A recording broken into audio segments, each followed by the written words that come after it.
राधे राधे भक्तजनों, आज आप सुनेंगे सोमवार की व्रत कथा। नारद जी ने एक बार भोलेनाथ की स्तुति कर पूछा, प्रभु आपको प्रसन्न करने के लिए सबसे उत्तम और सुलभ साधन क्या है? हे त्रिलोकीनाथ, आप तो निर्विकार और निष्काम है, आप सहज ही प्रसन्न हो जाते हैं। फिर भी मेरी जानने की इच्छा है कि आपको क्या प्रिय है। शिव जी बोले, नारद जी, वैसे तो मुझे भक्त के भाव सबसे प्रिय है, फिर भी आपने पूछा है तो बताता हूँ। मुझे जल के साथ साथ बेलपत्र बहुत प्रिय है। जो अखंड बेलपत्र मुझे श्रद्धा से अर्पित करते हैं, मैं उन्हें अपने लोक में स्थान देता हूँ। नारद जी भगवान शंकर और माता पार्वती की वंदना कर अपने लोक को चला गया। उनके जाने के पश्चात पार्वती जी ने शिव जी से पूछा, हे प्रभु, मेरी यह जानने की बड़ी इच्छा हो रही है कि आपको बेलपत्र इतने प्रिय क्यों है। कृपा करके मेरी जिज्ञासा शांत करे। शिव जी बोले, हे शिवे, बेल के पत्ते मेरी जाटा के समान है। उसका त्रिपत्र यानी 3 पत्ते ऋग्वेद, यजुर्वेद और सोमवेद है। शाखाएं समस्त शास्त्र का स्वरूप है। बेल वृक्ष को आप पृथ्वी का बेल वृक्ष समझे, जो ब्रह्मा विष्णु शिव स्वरूप है। हे पार्वती, सवाए महालक्ष्मी ने सोल पर्वत पर बेल वृक्ष रूप में जन्म लिया था। इस कारण भी बेल का वृक्ष मेरे लिए अति प्रिय है। महालक्ष्मी ने बेल पत्र का रूप धारण यह सुनकर पार्वती जी कतूहल में पड़ गई। पार्वती जी कतूहल से उपजी जिज्ञासा को रोक ना पाई। उन्होंने पूछा, देवी लक्ष्मी ने आखिर बेल वृक्ष का रूप क्यों लिया? आप यह कथा विस्तार से कहे। भोलेनाथ ने देवी पार्वती को कथा सुनानी शुरू की। हे देवी, सतयुग में ज्योतिषी रूप में मेरे अंश का रामेश्वर लिंग था।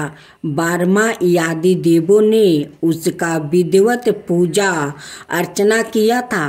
इसका परिणाम यह हुआ कि मेरे अनुग्रह से वाणी देवी सबकी प्रिय हो गई। वो भगवान विष्णु को तत्व प्रिय हो गई। मेरे प्रभाव से भगवान के सबके मन में वेग देवी के लिए जितनी प्रीति उपजी थी, वो सवाए लक्ष्मी को नहीं भाई।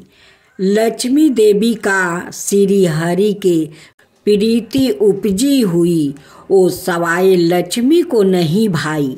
लक्ष्मी देवी का श्री हरि के प्रति मन में कुछ दुराव पैदा हो गया।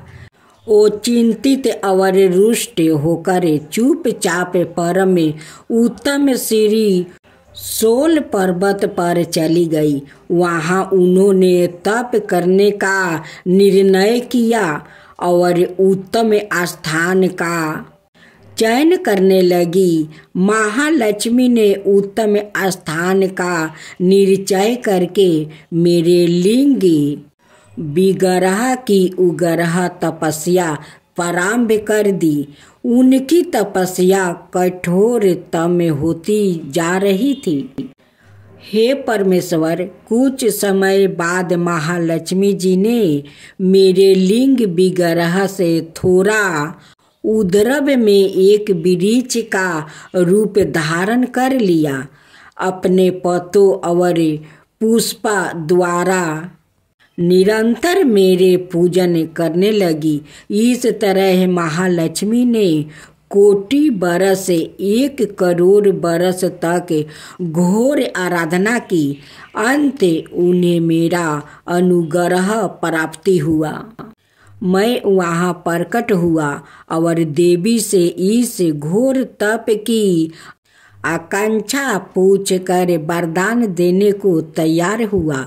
महालक्ष्मी ने मांगा कि श्री हरि के हृदय में मेरे प्रभाव से वेग देवी के लिए जो स्नेह हुआ है वो समस्त हो जाए।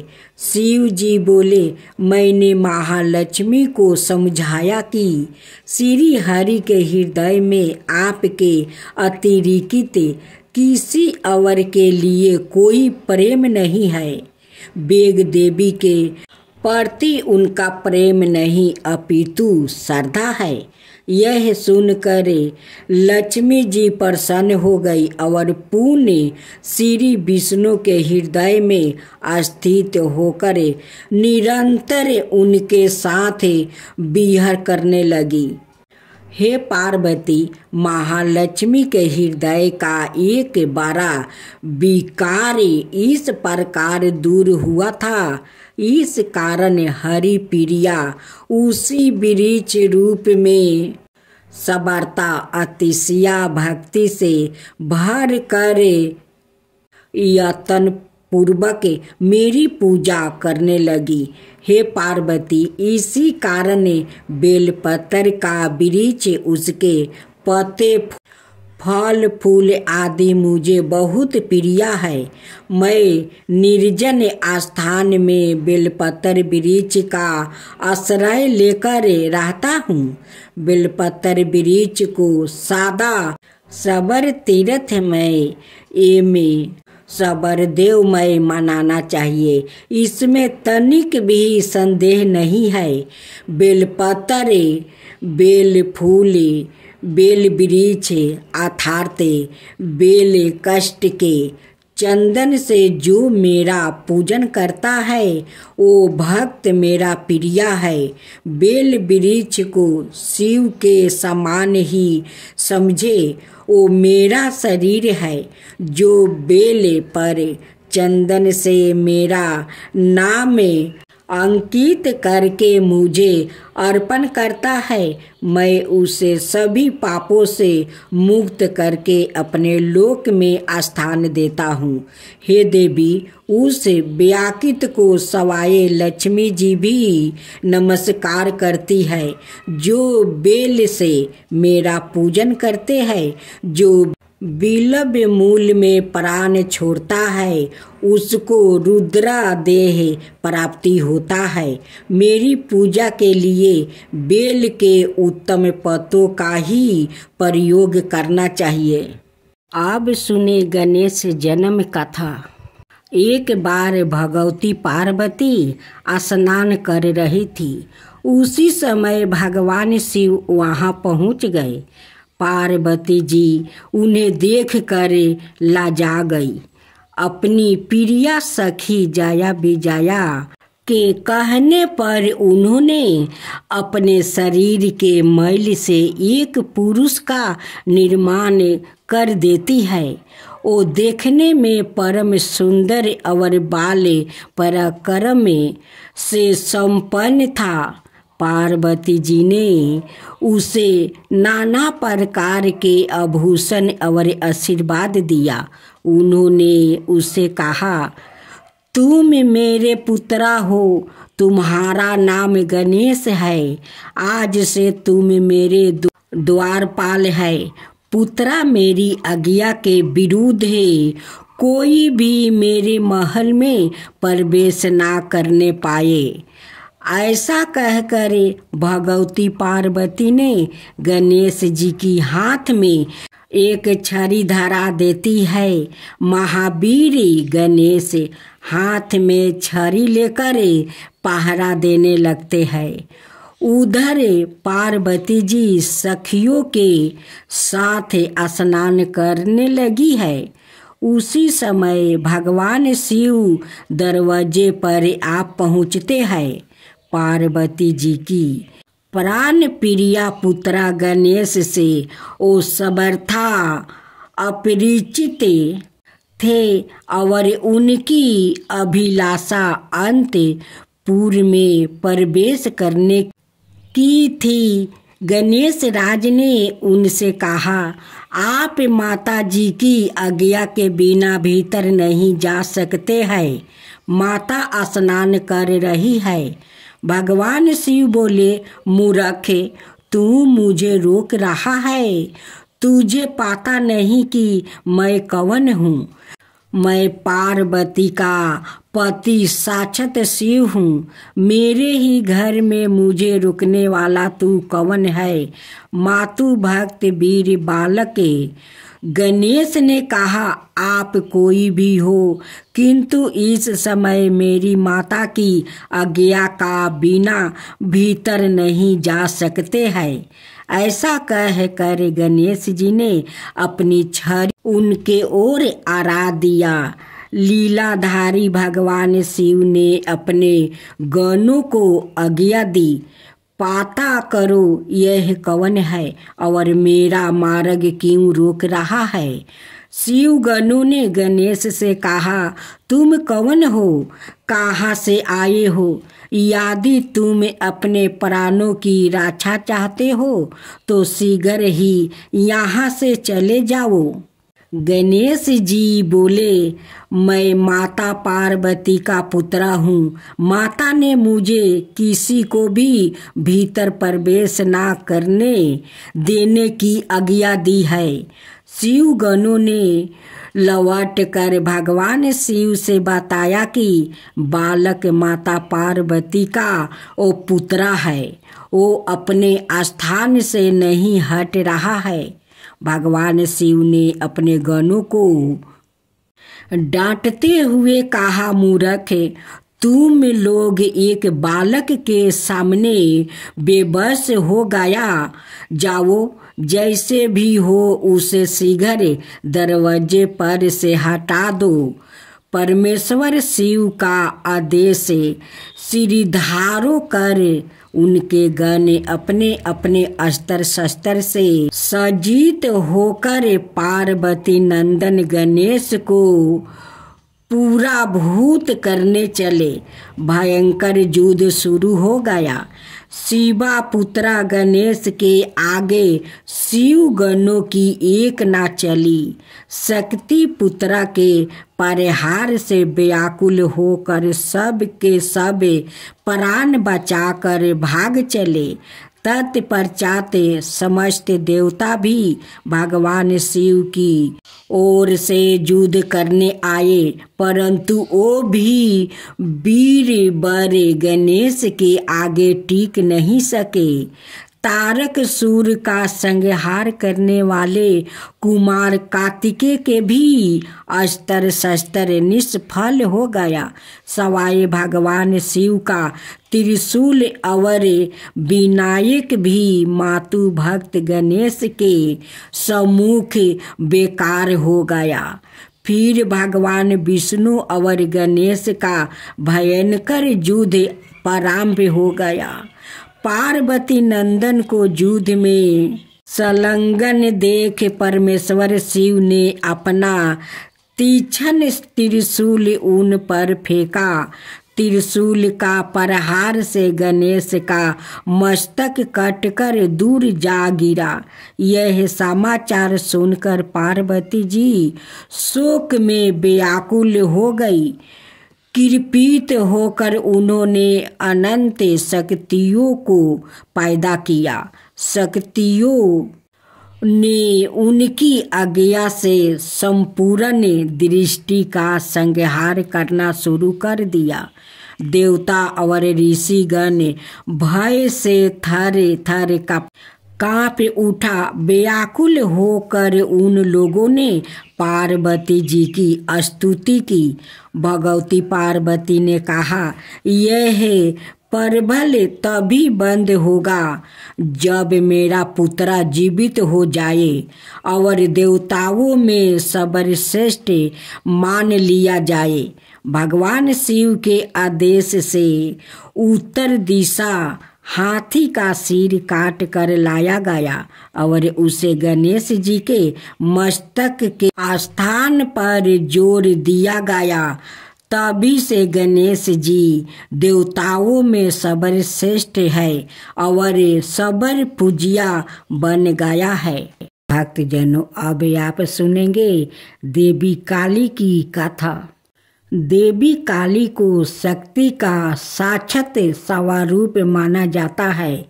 माता रानी अपने भक्तों पर दया दृष्टि रखती है, लेकिन दुष्ट और दुराचारियों पर विध्वंस भी करती है। महिषासुर अति बलशाली दैत्य था, जिसका संहार देवता भी नहीं कर सके। इसलिए देवी काली का जन्म हुआ। धार्मिक ग्रंथों में माँ काली के जन्म यह अवतार को लेकर कई मत है, लेकिन सबर मनाए मत यही है कि माँ काली का अवतार दैत्यों के संहार के लिए हुआ था। नवरात्रि में हम नव दुर्गा यानी माँ दुर्गा के 9 अवतारों की पूजा करते हैं, लेकिन जब दैत्यों के संहार के लिए माँ काली का जन्म हो चुका था, तो फिर क्यों माँ दुर्गा को कई अवतार लेने पड़े? आइए जानते हैं इसके बारे में। काली माँ की कहानी छठी सातवीं के देवी महात्म्य के प्रथम अध्याय में काली को महाकाली के रूप में दर्शाया गया है। ओ भगवान विष्णु के सोते हुए शरीर से देवी योग निद्रा के रूप में पैदा हुई, ताकि ब्रह्मा और दुनिया को 2 राक्षसों मुद और कदब से बचने के लिए उन्हें जगाया जा सके। एक बार जब विष्णु जागे तो उन्होंने उन राक्षसों के खिलाफ एक लंबा युद्ध शुरू किया, लेकिन वो अभी भी पराजित थे और अपनी सफलता पर गर्व कर रहे थे। यह देखकर महाकाली ने महामाया का रूप धारण किया और दोनों राक्षसों को मंत्रमुग्ध करने के लिए चली गई। जब वो महामाया से विचलित हुए तो विष्णु ने उन्हें तुरंत मार डाला। बाद के अध्यायों में चंड और मुंड 2 राक्षस थे जो देवी दुर्गा पर हमला करते थे। दुर्गा इतनी उग्रता से जवाब देती है कि काली उसके माथे से निकलती है और उन दोनों को मार देती है।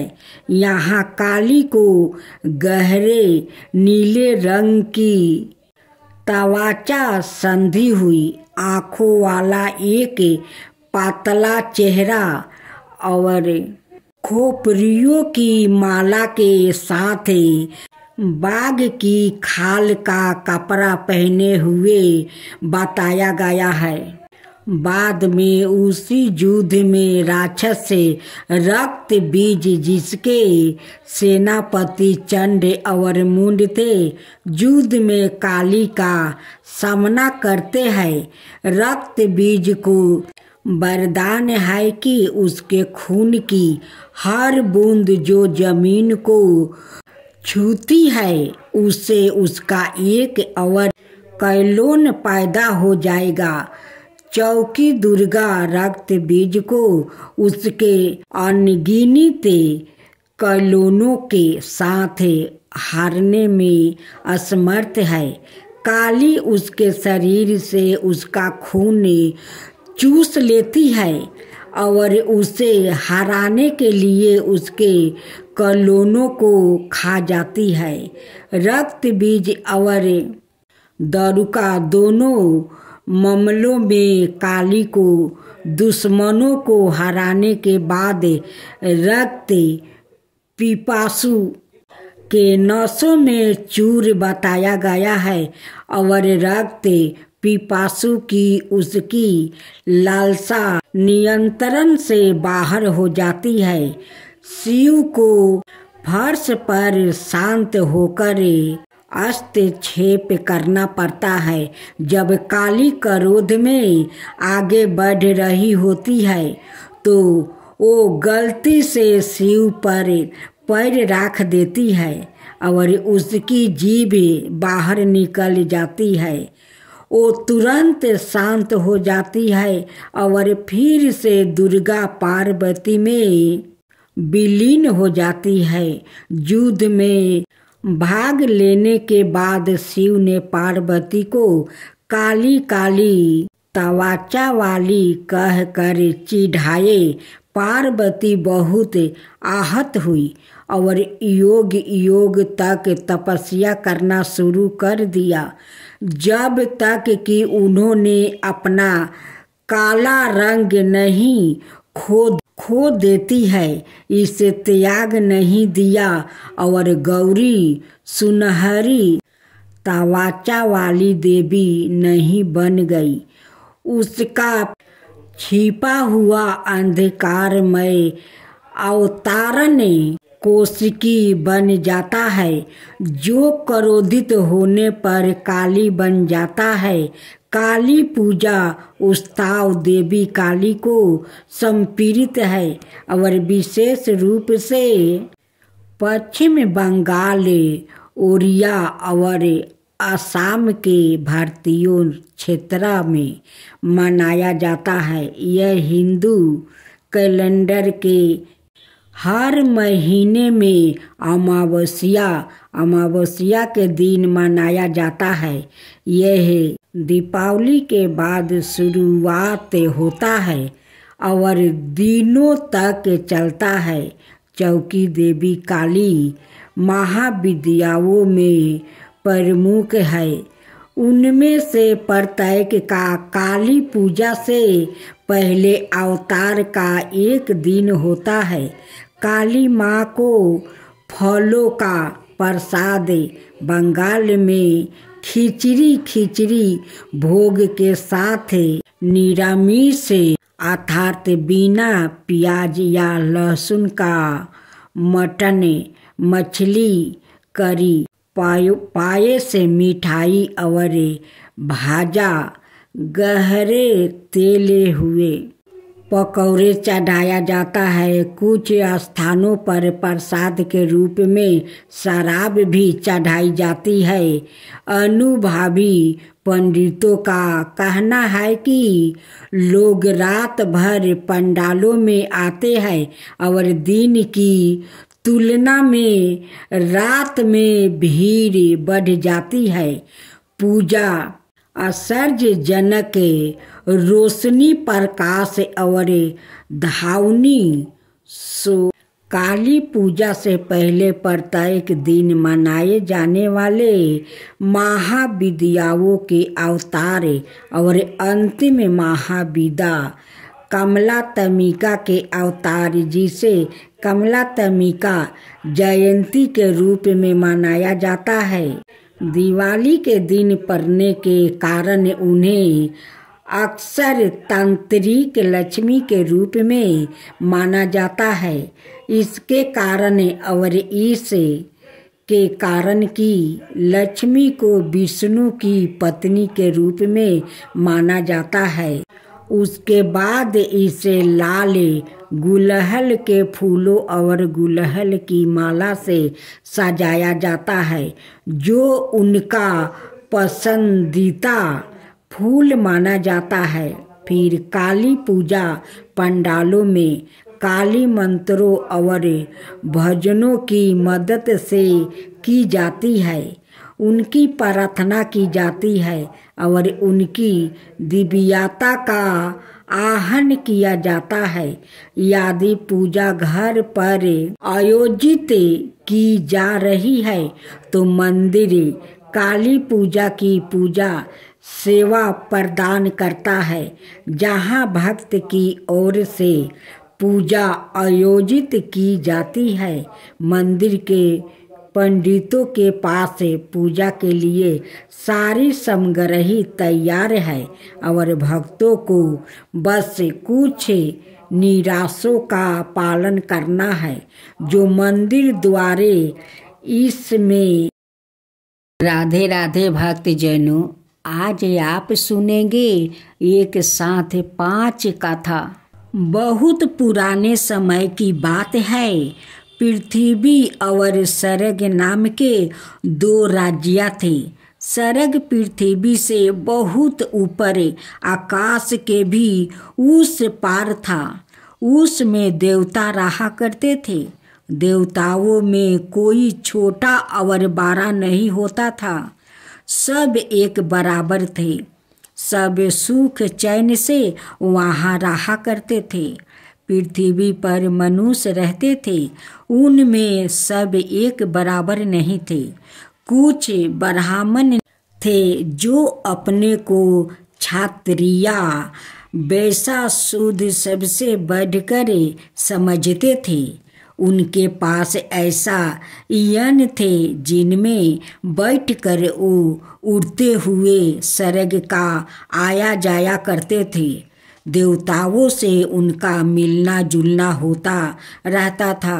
एक बार एक व्यक्ति जिसका नाम त्रिशूक था, वशिष्ठ नाम के एक ब्राह्मण के पास गया। उसने बोला, मैं स्वर्ग की सैर करना चाहता हूँ।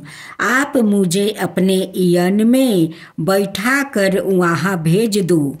वशिष्ठ ने कहा, तुम गरीब और गंधे आदमी हो, तुम्हें स्वर्ग में कौन घूमने देगा? तुम वहाँ नहीं जा सकते। त्रिशूक ने सोचा, वशिष्ठ के पुत्र के पास भी यन है, शायद उनमें से ही किसी को मुझ पर दया आ जाए। उसने वशिष्ठ के पुत्र से जाकर कहा, पर उनमें से कोई भी उसे स्वर्ग भेज देने को तैयार नहीं हुआ।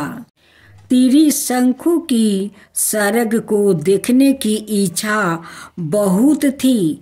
उसने सोचा और किसी ब्राह्मण के पास चलकर कहूँ। ओ विश्वामित्र नाम के एक ब्राह्मण के पास गया। विश्वामित्र नाम के एक ब्राह्मण के पास गया। विश्वामित्र और वशिष्ठ में बैर था, इसलिए उसने त्रिशंकु से कहा, तुम गरीब और गंधे हो तो क्या हुआ? हो तो तुम भी हमारी तरह मनुष्य। मैं तुम्हें अपने यन में बैठाकर स्वर्ग की सैर करने के लिए भेज दूंगा। लेकिन विश्वामित्र को डर था कि उनके ऐसे करने से कहीं दूसरे ब्राह्मण नाराज ना हो जाए, इसलिए उन्होंने ब्राह्मणों को अपने घर पर भोजन के लिए आमंत्रित किया।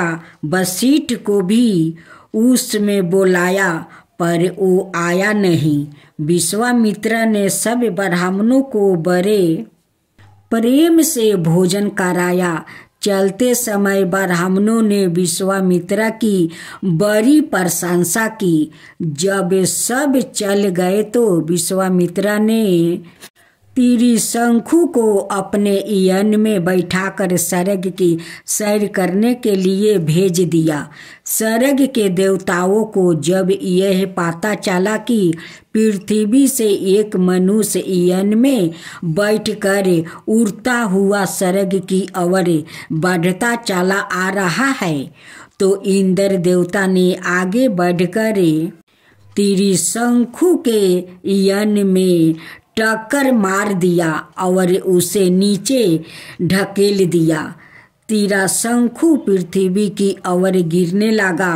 विश्वामित्र को देवताओं की यह बात बहुत बुरी लगी। उन्होंने यह निश्चय कर लिया कि तीरा शंखु को स्वर्ग में भेजकर ही रहेंगे। वो बार बार तीरा शंखु को यन में बैठाकर ऊपर स्वर्ग की ओर भेजते थे और हर बार देवता उसे धक्का देकर नीचे ढकेल देता था। इस प्रकार तीरी शंखु को ऊपर भेजने और उसके लौट कर नीचे पृथ्वी पर आने का सिलसिला बहुत दिनों तक जारी रहा। स्वर्ग पृथ्वी से बहुत दूर था, इसलिए एक बार के ही आने जाने में कई दिन लग जाते थे। अंत में विश्वामित्र को एक उपाय सूझा। उन्होंने ऐसा ही किया। उन्होंने 100 यानों एक 12 सा बेड़ा बनाकर आकाश के पार ले जाकर खड़ा कर दिया। तीरी शंखु का यन जैसे ही उड़ता हुआ स्वर्ग के पास तक जाता, इंद्र देवता उसे धक्का मारकर नीचे गिरा देते थे। तब तीरी शंखु यानों के उस बेड़े पर ही रुक जाता था और वहीं से उड़ना भर कर यान को फिर स्वर्ग की ओर ले जाता था। विश्वामित्र के पुत्र धीरे धीरे बेड़े को और उड़ाते रहते। इस प्रकार उनका बेड़ा स्वर्ग के बहुत पास तक पहुंच गया। इसे तीरी शंखु को अपना यन बार बार उड़ा कर स्वर्ग की ओर ले जाने में आसानी हो गई। कोशिश करते करते एक दिन तीरी शंखु ने अपना यन बेड़े पर से इतनी तेज से उड़ाया कि वो सिर्फ से ऊपर निकल गया। धक्का मारने के लिए तैयार इंद्र देवता उसे देखते ही रह गया। तीरी शंखु स्वर्ग में पहुंच गया। तीरी शंखु ने स्वर्ग में खूब सैर की। उसे वहाँ बहुत अच्छा लगा। विश्वामित्र के 100 पुत्र अपने अपने यन लेकर वहाँ से नीचे पृथ्वी पर लौट आया और तीरी शंखु के नीचे लौट कर आने की प्रतीक्षा करने लगा। महालक्ष्मी की व्रत कथा। एक गांव में एक गरीब ब्राह्मण रहता था। वो दिन प्रतिदिन भगवान विष्णु की आराधना करता था। भगवान विष्णु उसकी भक्ति से बहुत प्रसन्न हुए और उन्होंने अपनी प्रिय भक्त को दर्शन दिया। साथ ही भगवान ने कहा कि तुम्हें जो वरदान मांगना है तुम मांग सकते हो। जब ब्राह्मण ने इच्छा जाहिर करते हुए कहा कि वो चाहता है कि उसके घर में माँ लक्ष्मी का वास हो जाए, इसके बाद भगवान विष्णु ने उस ब्राह्मण को अपने घर में माँ लक्ष्मी को बुलाने की तरीका बताया। भगवान विष्णु ने बताया कि तुम्हारे घर से कुछ ही दूर पर जो मंदिर है वहाँ एक स्त्री आती है और वहाँ आकर वो उपले थापती है, तो तुम्हें उसे अपना घर आने का आमंत्रित देना होगा। वही माँ लक्ष्मी है। ब्राह्मण ने भगवान विष्णु के कहे अनुसार ही किया। ब्राह्मण ने उस स्त्री को अपने घर आने का निमंत्रित दिया। तब माँ लक्ष्मी ने उस ब्राह्मण से कहा कि वो 16 दिन के लिए माँ लक्ष्मी की पूजा करे। माँ लक्ष्मी के कहे अनुसार ब्राह्मण ने 16 दिन तक माँ लक्ष्मी की उपासना की। माँ लक्ष्मी ने फिर उस ब्राह्मण को आशीर्वाद दिया और उसके घर में निवास किया। तभी से जो व्याकृत हर एक महीने में महालक्ष्मी की इन 16 दिनों तक उपासना करता है, माँ लक्ष्मी उसे प्रसन्न होकर उसे सुख समृद्धि का आशीर्वाद देती है। महालक्ष्मी व्रत पूजा विधि। सबसे पहले एक चौकी पर माँ लक्ष्मी और भगवान गणेश की मूर्ति की स्थापना करें। ध्यान रखें कि मूर्ति का मुख पूरब या पश्चिम दिशा में रखें। इसके बाद थोड़ा से चावल डालकर लक्ष्मी जी के पास कलश की स्थापना करें। कलश के ऊपर एक नारियल के कपड़ा बांध कर रखें। इसके बाद गणेश जी की और चावल की 16 ढेरिया बनाए। यह 16 मृत्तिका की प्रतीक है। 9 ग्रहों और 16 मृत्तिका के बीच स्वास्तिक का चिन्ह बनाए। साथ ही 11 दीपक, खीर, बतासे, मिठाई, वस्तु, आभूषण, चंदन का लेप, सिंदूर, कुमकुम, सुपारी, पान, फूल, दूब, चावल, लौंग, इलायची, केसर, कपूर, हल्दी, धूप, अगरबत्ती। इसके बाद विधि विधान के साथ पूजन करें। सबसे पहले गाथा का पाठ करें। अंत में भगवान गणेश और माँ लक्ष्मी की आरती करें। अब सुने तुलसी माता की कथा। एक परिवार में ननद और भाभी रहती थी। ननद तुलसी की बहुत सेवा करती है, जिससे भाभी नाराज रहती है और गुस्से में उससे कहती है कि तेरी शादी में तुलसी ही बारातियों को खाने में दूंगी और तुलसी ही तुझे दहेज में दूंगी। इस पर ननद मुस्कुरा देती है। निश्चित समय पर ननद का विवाह हुआ और बारात घर पर आई तो भाभी ने बारातियों के सामने तुलसी का एक गमला फोड़ दिया और ननद के गले में मंजीरी की माला डाल दी। लेकिन यह क्या चमत्कार हो गया। जब तक कोई कुछ समझ पाता, गमले के टुकड़े स्वादिष्ट भोजन बन गया और मंजीरी की माला सोने की माला में बदल गई। ससुराल वाले ने इस अवगात पर प्रसन्नता व्यक्त की। भाभी को तुलसी का महत्म्य समझ में आ गया। इधर भाभी ने अपनी बेटी से कहा कि तू भी अपनी फुआ की तरह तुलसी की पूजा किया कर। लेकिन बेटी का मन नहीं लगता। लड़की की शादी के समय भी उसने खाने के लिए गमला फोड़ दिया, किंतु इस बार वो असहज नहीं हुआ और मीठी मीठी ही बनी रही। बाराती भूखे पेट ही उनकी आलोचना करते हुए लौट गया।